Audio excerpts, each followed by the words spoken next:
Hi. Hey, Hans. Denny. Hi.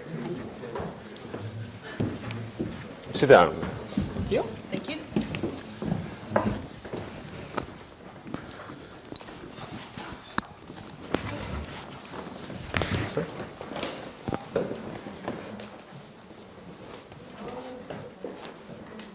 Okay, so tell me about your problem. Well, we have a more philosophical problem, and I want to illustrate it on a whiteboard, so sorry. Go ahead. It's all yours. We as researchers are... Yeah, is it possible? Wait.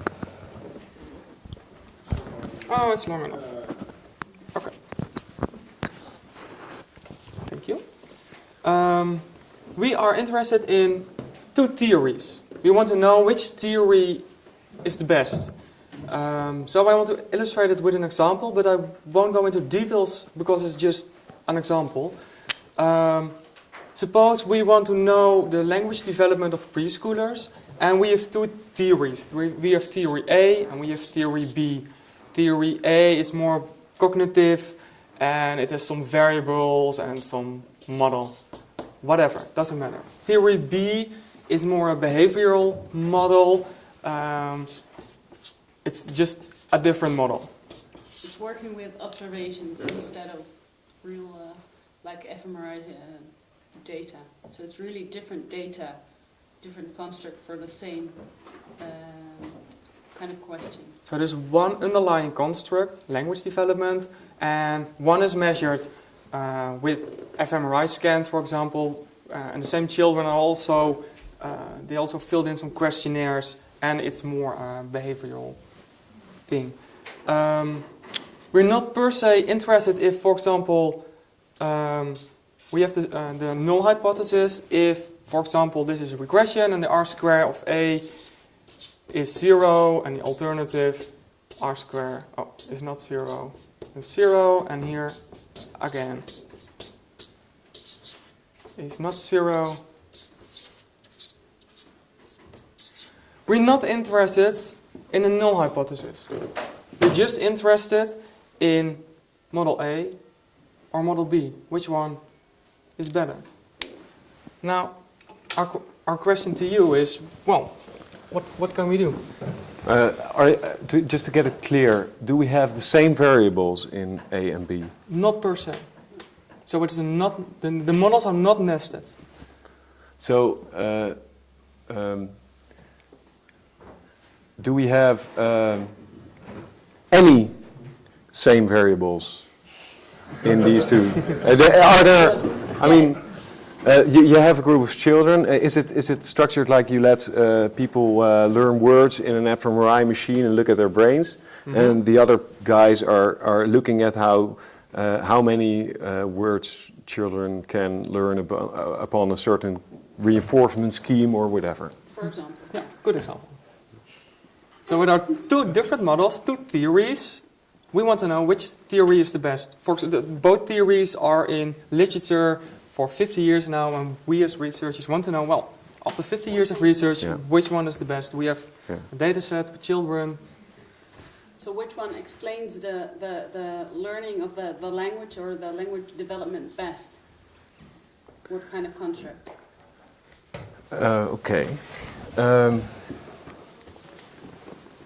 I think these two theories. I mean, suppose you had to say whether Darwin's theory of evolution were better than Einstein's theory of gravitation. I mean, that's a very, very difficult question, and the reason for this is quite informative. They are not about the same thing. But here we have one underlying construct. Okay, so these people do think they are theories about the same thing, but the research has completely different paradigms, different procedures, different dependent variables, completely different schemes. So they're as they exist now, they are just as incomparable as Darwin's and Einstein's theories, only they go under the same name. Oh, well, so and they think the underlying measure is the same. Okay, so but if we're really talking about the same process here, and we're language development, then it should be possible to find some experimental or non-experimental situation in which these theories give diverging predictions. So you want to come up with a set of variables that are measured by both theories. Or one variable is Whatever, one variable is a start. Yeah. If you have one variable on which these theories diverge in their predictions, then that gives you an empirical lead to compare them. If you don't have that, I think it's well, you can tally how many experimental effects were predicted by one theory and another theory, but you can't really compare these tallies because they're different fields. And so I think it's very important to work towards a situation where they both have something to say about the same measurable, empirical variable.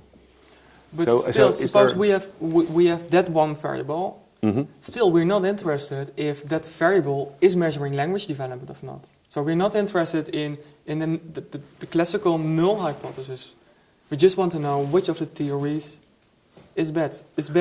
So suppose we have one variable or a set of variables, and we're still not interested in if language development is measured, yes or not. That's not a question. The question is, we have two theories, which is the best? Okay, but now you have come up somehow with an empirical, a measurable variable that one theory says goes this way, and the other theory says goes possible that way. Well, if that's the case, then it seems to me you do have some empirical information to at least have a sort of assessment of the relative qualities of these theories.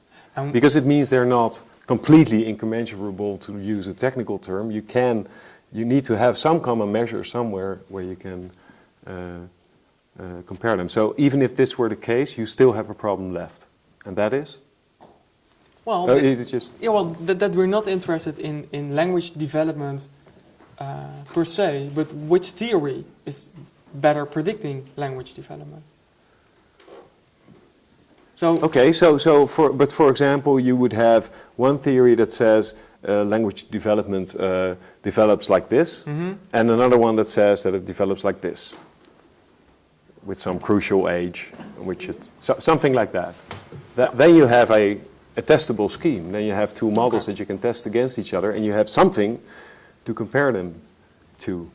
So but this is a very difficult problem. And the critical point for you is that we need a set of variables that are measured by both theories. Or on which they both make predictions. Yeah, so they need to have more in common. The models need to have more in common to compare anything. At least one point on which they don't agree. And that would be a crucial experiment, so to speak. Not crucial, completely crucial, but crucial in the sense that we can actually learn something about the relative merits. But this is really a problem that has been much discussed in philosophy of science literature. And if you like, I could give you some references of or books in which this is discussed. Yeah. Well, let's do so. Okay. Yeah. I hope I have helped you a little bit with this very difficult problem. Thank you. Thank you.